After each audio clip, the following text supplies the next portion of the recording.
কেন্দ্রীয় বাহিনী নিয়ে জাহাঙ্গীর খানের বাড়িতে আইপিএস অজয় পাল শর্মা বাড়িতে খোঁজ পাওয়া যায়নি তৃণমূল প্রার্থী এরকমই কমিশনের দাবি।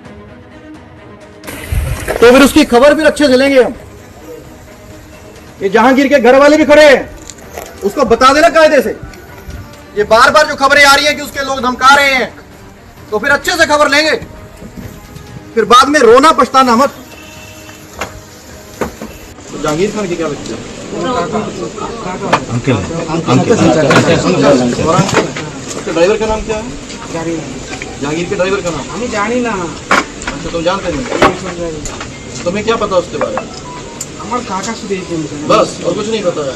कौन उसके साथ रहता है, कहाँ वो रहता है, कहाँ रहता है वो कहाँ? इसी में रहता है? घर में तो कोई रहता ही नहीं है, तो अभी बन रहा है। भीतर है, एंट्री यहीं से है।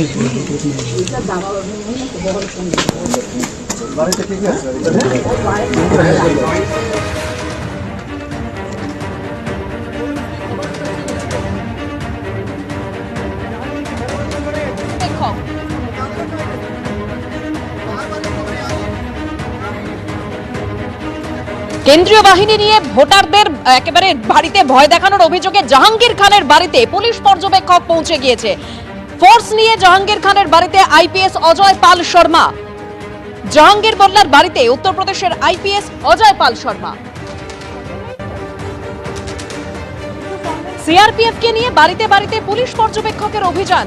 বাড়িতে পুরুষের অনুপস্থিতিতে অত্যাচারের অভিযোগ করেছে তৃণমূল। কর্মীদের বাড়িতে রেডের অভিযোগে কোর্টে যাওয়ারও হুঁশিয়ারি তৃণমূল কংগ্রেসের।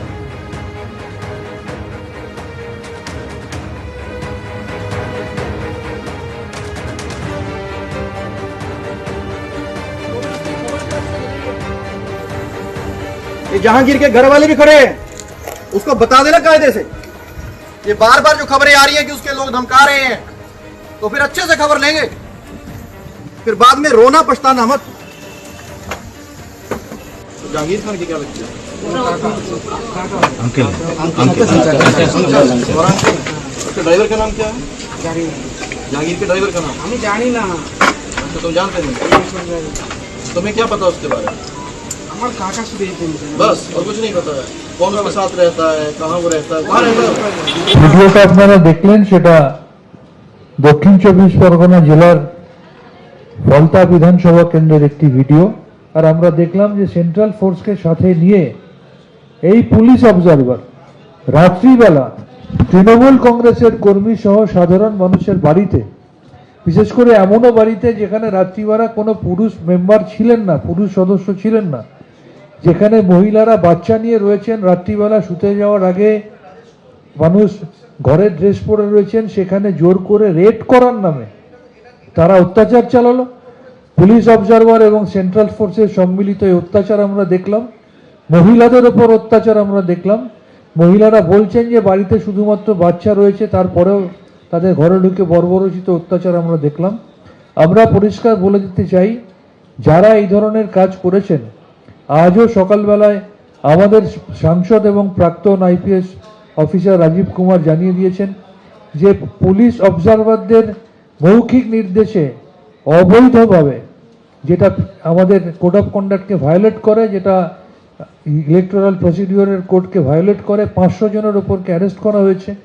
এক্ষেত্রেও যারা যারা এই ধরনের ঘটনাগুলো ঘটিয়েছেন, আমরা কিন্তু কাউকেই ছাড়ব না। প্রত্যেকের নাম নথিভুক্ত করে উপযুক্ত তথ্য সম্মিলিত প্রমাণ দিয়ে আমরা উপযুক্ত ব্যবস্থা নেব এবং প্রত্যেকের বিরুদ্ধে আমরা আইনগত ব্যবস্থা নেব। आसपास के जितने भी लोग हैं अच्छी तरह से समझ लें कि अगर किसी ने बदमाशी करी तो उनका कायदे से इलाज किया जाएगा। फिर अगर कहीं से खबर आ गई कि किसी ने कोई खुराफात करने की, किसी को परेशान करने की कोशिश की है, तो फिर उसकी खबर फिर अच्छे से लेंगे हम। ये जहांगीर के घर वाले भी खड़े हैं, उसको बता देना कायदे से। ये बार बार जो खबरें आ रही है कि उसके लोग धमका रहे हैं, तो फिर अच्छे से खबर लेंगे, फिर बाद में रोना पछताना मत। आसपास के जितने भी लोग हैं अच्छी तरह से এগুলো তো তৃণমূল কংগ্রেস করে দেখে এত বছর ধরে পুলিশ আর সিভিক ভলেন্টিয়ারদের নিয়ে করলো, পঞ্চায়েত নির্বাচনে করলো, বিগত বিধানসভা নির্বাচনও করেছে। তৃণমূল কংগ্রেস কি শেষ দেখবে? তৃণমূল কংগ্রেসটাই তো শেষ দেখার সুযোগ মানুষ আর দেবে না। যা দেখছেন এখনই দেখে নিন। 21টা রাজ্যে যে দল সরকার চালাচ্ছে, কংগ্রেসের গর্ভ থেকে জন্ম না নিয়ে তৃতীয়বার যে দল ভারতবর্ষের মতো একটা এত 140 কোটি দেশের ক্ষমতা এসেছে, সেই দলকে এতটা অধোগতি হয়নি তৃণমূল কংগ্রেসের মতো যে পুলিশ নিয়ে, কেন্দ্রীয় বাহিনী নিয়ে নির্বাচন করাবে। যেখানে বোম আছে, যেখানে গুলি আছে, যে বাড়ি থেকে বেরিয়ে অন্য বাড়ির লোককে ধমকানো হচ্ছে, ভোট না দিতে যাওয়ার আইডি কার্ড চেয়ে নেওয়া হচ্ছে, জমা রাখা হচ্ছে, সেই বাড়িতেই কেন্দ্রীয় বাহিনী যাচ্ছে। দ্বিতীয় দফার ভোটের আগে জায়গায় জায়গায় অশান্তি। নাদনঘাট থানা এলাকায় তৃণমূলের পার্টি অফিসে হামলা চালানোর অভিযোগ বিজেপির বিরুদ্ধে। বিজেপির প্রার্থীকে নিয়ে প্রচারের সময় তৃণমূলের পার্টি অফিসেই হামলা চালানো হয় বলেই অভিযোগ।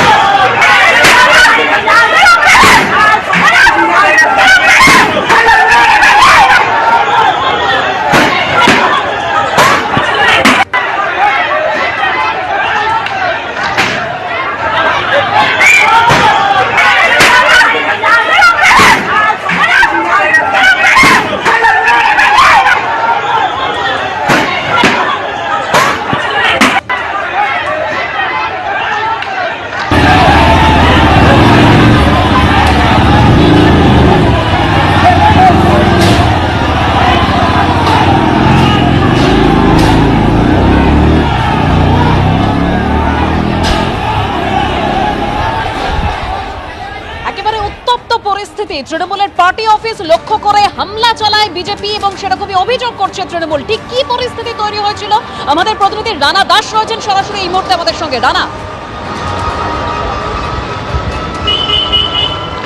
একেবারেই যেটা তৃণমূলের তরফ থেকে অভিযোগ করা হচ্ছিল যে এই যে সমুদ্রগড় নসরতপুর, এখানেই কিন্তু বিজেপির একটি মিছিল ছিল এবং সেই মিছিল যখন আসছিল, এই যে তৃণমূল পার্টি অফিস দেখছি, আমার সহকর্মী অতনুকে বলবো দেখানোর জন্য যে এই তৃণমূল পার্টি অফিসেই হামলা চলে বলে অভিযোগ। এবং তাদের অভিযোগ এখানে যে বাইকগুলি রয়েছে সেগুলো ভাঙচুর করা হয়েছে, পার্টি অফিস ভাঙচুর করা হয়েছে, সেই অভিযোগ। এবং সেই ছবি দেখা যাচ্ছে যে মহিলা বিজেপি যে কর্মী রয়েছে, মহিলা কর্মী, তারা কিন্তু এই পার্টি অফিসে ভাঙচুর চালায়, সেরকম তৃণমূলের তরফ থেকে অভিযোগ করা হচ্ছে। এখানে একটি প্রচার গাড়ি রয়েছে, সেই প্রচার গাড়িটাও দেখাচ্ছি যে এখানে একেবারে তৃণমূলের প্রচার গাড়ি, সেই প্রচার গাড়ি সেটা ভেঙে পড়ে রয়েছে। এরপরেই এই এলাকার যিনি প্রার্থী রয়েছেন স্বপন দেবনাথ, তিনি কিন্তু ঘটনাস্থলে চলে আসে এবং ঘটনাস্থলে চলে আসার পরেই তিনি কিন্তু কেন্দ্রীয় বাহিনীর বিরুদ্ধে একেবারে ক্ষোভ উগরে দেয়। তিনি এখানে কর্মীদের উদ্দেশ্য করে বলে এবং কেন্দ্র বাহিনীকে উদ্দেশ্য করে তিনি বলেন যে কেন্দ্র বাহিনী কেন রাখা হয়েছে, তারা কি কাজ করছে। একবারে ক্ষোভ উগরে দিয়ে বলে যতক্ষণ না পর্যন্ত এই দুষ্কৃতীদের ধরা হবে তিনি পথ অবরোধ শুরু করবে। পথ অবরোধ শুরু করে এবং তারপরে বিশাল কেন্দ্র বাহিনী আসে এবং কেন্দ্র বাহিনী এসে পরিস্থিতি সামাল দেয় এবং সেখানে বারবার করে স্বপন দেবনাথকে ক্ষোভ উগরে দিতে দেখা যায়। তিনি বলেন যে কেন্দ্র থেকে এত কেন্দ্র বাহিনী এলো, তা সত্ত্বেও কেন্দ্র বাহিনীর সামনে এইভাবে ভেঙে ফেলা হয়েছে। এবং সেই ছবি একেবারে দেখা যাচ্ছে যে মোটর বাইক কিভাবে ভাঙচুর করা হয়েছে, বেশ কয়েকজন আহত হয়েছে। এবং বিজেপির তরফ থেকে অভিযোগ করা হচ্ছে যে প্রথমে তৃণমূল পার্টি অফিস থেকেই হামলা চালানো হয়েছিল। তবে তৃণমূলের যেটা অভিযোগ যে একেবারে কেন্দ্র বাহিনী থাকা সত্ত্বেও এত বড় মিছিল থেকে হামলা চালানো হলো, তাহলে কেন্দ্র বাহিনী কি করছে। এবং ঘটনার শেষে কেন্দ্র বাহিনী এসেছে এবং সেখানেই তার ক্ষোভ। এবং তিনি শেষ পর্যন্ত বলেন যে এই যে ছবি দেখা যাচ্ছে, বাইক পড়ে রয়েছে, টোটো রয়েছে, এগুলোকে এখানে এখন রাখা হবে, অর্থাৎ ডেমো এখানে রেখে দেওয়া হবে, যাতে সাধারণ মানুষ এই যে রাস্তা দিয়ে আসার সময় তারা যেন দেখতে পায় যে কিভাবে তৃণমূল পার্টি অফিসের ওপর হামলা চালানো হয়েছে। অন্যদিকে তোমাকে বলে রাখি যে বিজেপির তরফ থেকেও নাদনঘাট থানাতে কিন্তু বিক্ষোভ দেখায় এবং সেখানে পুলিশের বিরুদ্ধে অভিযোগ করে যে পুলিশের নিষ্ক্রিয়তার কারণে এই তাদের ওপর হামলা হয়েছে। অর্থাৎ একদিকে তৃণমূল কেন্দ্র বাহিনীকে দোষারোপ করছে, ক্ষোভ উগরে দিচ্ছে, অন্যদিকে বিজেপি রাজ্য পুলিশের ওপর ক্ষোভ উগরে দিয়ে যে পুলিশ থানা রয়েছে নাদনঘাট, সেখানে বিক্ষোভ দেখাচ্ছে। পরিস্থিতি এই মুহূর্তে থমথম হলেও একটা উত্তেজনা রয়েছে এবং বিভিন্ন এলাকায় কেন্দ্র বাহিনী রয়েছে এবং ইতিমধ্যেই কেন্দ্র বাহিনী এলাকায় এলাকায় রুট মার্চ শুরু করেছে। ধন্যবাদ রানা। এই নাদনঘাটের ঘটনায় তৃণমূল এবং বিজেপি ঠিক কি অভিযোগ করছে? বিজেপির মিছিল ছিল। আমাদের কবিরা পার্টি অফিসে বেরিয়ে দলের প্রচার করছে, সেই মিছিল থেকে দলের বোতল ইট পাটকেল ছুঁড়েছে। শুধু তাই নয়, বিজেপির লোকেরা দেখুন গিয়ে পার্টি অফিস, আমি কি বলবো, আপনার নিজের ছবিটা তুলুন না। পার্টি অফিসের ভেতরে রক্ত দাগ পড়ে আছে কিনা, রক্ত পড়ে আছে কিনা দেখুন না। পার্টি অফিসে মোটরসাইকেল ভাঙচুর করছে বলুন না। আমাদের প্রচারের টোটো গাড়িটাকে ধুয়ে ফেলে দিয়েছে দেখুন না। এটাই তো আমাদের বক্তব্য, তারই প্রতিবাদে অবরোধ করেছে এদের। নসরতপুর আমাদের পার্টি অফিস পার হলাম, তারপরে তৃণমূলের কিছু দুষ্কৃতী ওখানে দাঁড়িয়েছিলেন। ওখানে স্বপন দেবনাথ নিজে ব্যক্তিগতভাবে ওই দুষ্কৃতীদের ওখানে পাঠায় যেন ওনারা হামলা করতে পারে। আমাদের গরিব গরিব কর্মীরা রয়েছে, তাদের টোটো ভেঙে দেওয়া হয়। 18-19 জন এখন হসপিটালে ভর্তি রয়েছে, কিছু রয়েছে হচ্ছে চাঁদপুর হসপিটালে, তাদের ওখান থেকে শিফট করে কালনা হসপিটালে দেওয়া হয়েছে। অন্যদিকে আরামবাগের তৃণমূল সাংসদ মিতালি বাগের গাড়িতে হামলা চালানো হয়। অভিষেক বন্দ্যোপাধ্যায়ের সভায় যাওয়ার সময় এই হামলা চালানো হয়। আহত মিতালি বাগ এই মুহূর্তে হাসপাতালে চিকিৎসাধীন। বেরোবে না, তাড়াতাড়ি রেখে ফোন কর। আরে ফোন করো না থানাতে, ওসিকে থানা থানা থানা থানা। জলকে হাত দেখাবেন না, হাত দেখাবেন না দিদি, হাত দেখাবেন না, হাত দেখাবেন না, হাত দেখাবেন না দিদি। মারো মারো ভাই, মারো দাও, মারো মারো মারো মারো। সেটাই বেরি চলো, চেষ্টা করে চবেরি চবেরি চবেরি চবেরি চবেরি চবেরি চ।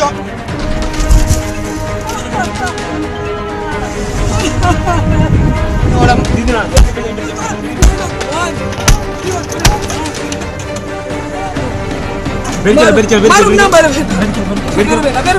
বেরোবে না, তাড়াতাড়ি রেখে ফোন কর। আরে ফোন করো না থানাতে, ওসিকে থানা থানা থানা। জলকে হাত দেখাবেন না, হাত দেখাবেন না দিদি, হাত দেখাবেন না, হাত দেখাবেন না, হাত দেখাবেন না দিদি। মারো মারো ভাই, মারো দাও, মারো মারো মারো মারো। সেটাই বেরি চলো, চেষ্টা করে চবেরি চবেরি চ। আক্রান্ত তৃণমূল সাংসদ মিতালি বাগ আর চৌঠা মেয়ের পর দেখে নেওয়ার হুঁশিয়ারি দিয়েছেন অভিষেক বন্দ্যোপাধ্যায়। কারা হামলা চালিয়েছে আমি জানি, বেছে বেছে বার করব। তৃণমূল জিতুক বা হারুক, আমি দায়িত্বে থাকবো, কেউ পার পাবে না। 4 তারিখ 12টার পরে কাকে কে বাঁচাতে আসবে দেখব। আরামবাগের জনসভা থেকে বিজেপিকে হুঁশিয়ারি অভিষেক বন্দ্যোপাধ্যায়। যারা ভাবছে মিতালির উপর কারা চড়াও হয়েছে আমরা জানি না, সমাজশ্রীর স্বামী সৌমেন পাল, দোলন, এই 4 জন প্রাথমিকভাবে যুক্ত আমার কাছে খবর রয়েছে। আরো যারা যুক্ত সামনের সিসিটিভি ক্যামেরা দিয়ে বেছে বেছে বার করব। একটা এসসি মহিলা, তপশিলি মহিলা, তার গায়ে যারা হাত দিয়েছে, 4 তারিখে তৃণমূল আরামবাগ জিতুক বা হারুক। আমরা গতবারও আরামবাগ হেরেছিলাম, গোঘাট হেরেছিলাম, খানাকুল হেরেছিলাম, পুরসুরা হেরেছিলাম, কিন্তু উদারতা পার পেয়ে গেছিলে। এবার আমি নিজে দায়িত্বে থাকব। 4 তারিখ 12টার পরে কোন জল্লাদের কত ক্ষমতা আর কার দিল্লির বাবা কাকে বাঁচাতে আসে আমি 4 তারিখ দেখব। এগুলো শুধুমাত্র কর্মীদের চাঙ্গা রাখার জন্য বক্তব্য। দক্ষিণ 24 পরগনায় বহু বুথে তৃণমূল কংগ্রেসের এজেন্ট থাকবে না, কারণ তারা বুঝে গেছে দল চলে যাচ্ছে। এইসব রক্তচক্ষু, হুমকি, প্রতিহিংসার রাজনীতি শেষ। কত আদিবাসী মহিলার উপরে অত্যাচার করেছে তৃণমূল কংগ্রেস, কত তফসিলি সম্প্রদায়ের মহিলার উপরে অত্যাচার করেছে তৃণমূল কংগ্রেস, কতজন মহিলা ধর্ষিতা হয়েছিল তৃণমূল গুন্ডাদের দ্বারা 2021 সালে 2রা মের পর। এগুলো তো সর্বজনবিদিত। তৃণমূল কংগ্রেসের এই তাণ্ডবের দিন শেষ। বেলা 12টার পরে কে কোথায় বেড়াতে চলে যাবেন সেটা তো সময় বলবে। এরই পাশাপাশি গোঘাটে বিজেপি প্রার্থীর গাড়িতেও হামলা চালানো হয়, যাকে কেন্দ্র করে উত্তপ্ত হয়ে ওঠে পরিস্থিতি। তৃণমূল বিজেপি সংঘর্ষে আহত হয়েছেন বেশ কয়েকজন। একের পর এক গাড়ি, বাইকে ভাঙচুর চালানো হয়, পুলিশের তরফে লাঠিচার্জ করা হয়।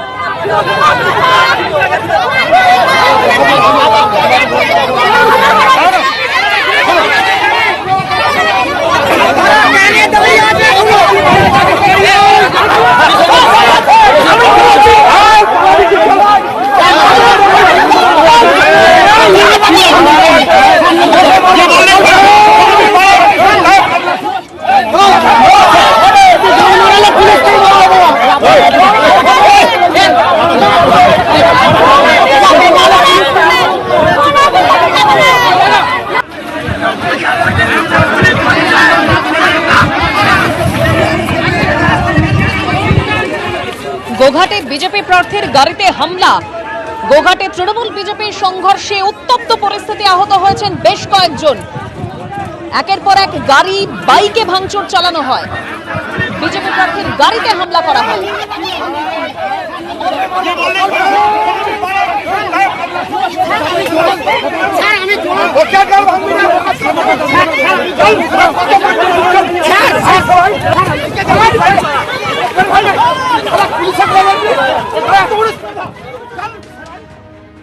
একদিকে গোঘাটে বিজেপি প্রার্থীর গাড়িতে ভাঙচুর, অন্যদিকে আরামবাগের তৃণমূল সাংসদ মিতালি বাগের গাড়িতে হামলার ঘটনায় ইতিমধ্যেই 3 জনকে গ্রেপ্তার করা হয়েছে। যেখানে 7 জন হামলাকারীকে চিহ্নিত করা হয়েছে, তার মধ্যে 3 জনকে গ্রেপ্তার করা হয়েছে। হামলাকারী দুষ্কৃতীদের সঙ্গে বিজেপির যোগ আছে। হামলাকারীদের বিজেপির যোগের অভিযোগের রিপোর্ট এসডিপিওর। গোষ্ঠীদ্বন্দ্বের তত্ত্ব উড়িয়ে এসপিকে রিপোর্ট দিয়েছে এসডিপিও। গোষ্ঠীদ্বন্দ্বেই সাংসদের গাড়িতে হামলা আগেই রিপোর্ট দিয়েছিল ডিএম।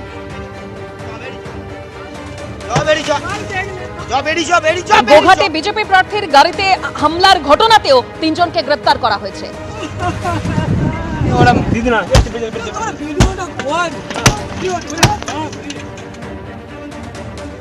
আসি পরের খবরে। ভবানীপুরের পুনরাবৃত্তি এবার বরানগরে। তৃণমূলের প্রচারে বিজেপির তারস্বরে মাইক বাজানোর অভিযোগে একেবারে তুলকালাম পরিস্থিতি তৈরি হয়।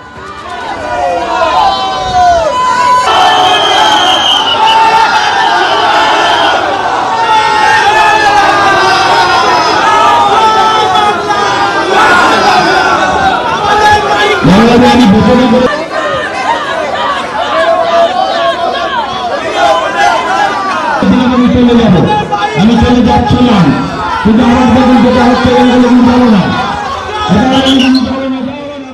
আমাদের এখানে মাইকের তার খুলে দিয়েছে, আমি তাও এদের সাথে কোঅপারেট করেছি। তারপর এরা চোঙা লাগিয়ে অটোতে আমাকে প্রায় ঘন্টা দেড়েক ডিস্টার্ব করেছে। তারপর আমরা সবাইকে ডেকেছি, তারপর আমরা নিজেরা মাইক লাগিয়েছি। কিন্তু আমি বলে দিয়ে যেতে চাই, এই 14 নম্বরের মানুষ আপনারা জেনে রাখুন, 14 একটাও ওয়ার্ডের ছেলে নেই। আমি ছাড়া আমার সাথে একটাও বরানগরের বাইরের লোক নেই। 14 নম্বরের মা বোনেরা জেনে রাখুন, এবার দুর্গা হন, এবার প্রতিবাদ করুন। মাইক কণ্ঠস্বরে তারকেশ্বর চালিয়ে বাজিয়েই যাচ্ছে, তারস্বরে বাজাচ্ছে, কোনো অসুবিধা নেই। আমি বললাম আপনাদের টাইমটা পেরিয়ে গেছে। তো বললো টাইম পেরিয়ে গেল, আমার নাম সজল, গিয়ে ব্যাকগ্রাউন্ডটা চেক করে নিবি। ওকে গিয়ে বললাম, আমিও বলছি, আগের ওর নেতা যিনি আছেন এখানে ছিলেন বরানগরে, তাপস রায়, তাকে গিয়েও জেনে নিতে যে আমার নামও মেজো।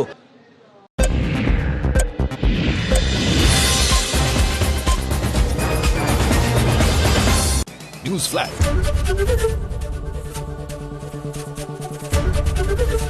আমি রূপায়ণ পাল, উচ্চ মাধ্যমিকে আমি ফার্স্ট হয়েছি। আমার এই সাফল্যের পিছনে রায় ও মার্টিনের কোশ্চেন ব্যাংক ইংলিশ ও প্রশ্ন বিচিত্রা, ওই দুটির অবদান সত্যিই অনস্বীকার্য। রায় ও মার্টিন, রায় ও মার্টিনের এইচএস এর বইতে এবার এক্সট্রা 10% ছাড়, সঙ্গে ফ্রি 60/60 ও ক্যাপসুল বই এবং ইভি অ্যাপের এডুকেশনাল ভিডিওস ও cracker the exam app. Super strong সরষের তেল আছে? হ্যাঁ, এই যে এখানে কি সুপার স্ট্রং লেখা আছে? এই তো আমার সুপার স্ট্রং, ঝাঁঝে স্বাদে দুটোতে